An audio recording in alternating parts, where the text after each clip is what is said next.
తన బిడ్డ మీద ఇంతటి అఘాయిత్యం, అంత అదుపు తప్పిపోయాడా? తన మీద తనకి అంత కంట్రోల్ లేదా అనే మాట వినిపిస్తాం. అమ్మకు చెప్తా అని బాలిక అరిచింది, కూతురని కూడా చూడలేదే.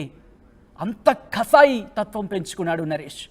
కూతురని కూడా చూడకుండా వసంత ప్రాణాన్ని బలి తీసుకున్నాడు, చంపేశాడు. తనకు జరుగుతున్న అన్యాయాన్ని తల్లికి చెప్తా అంతే ఆక్రోషంతో ఊగిపోయాడు.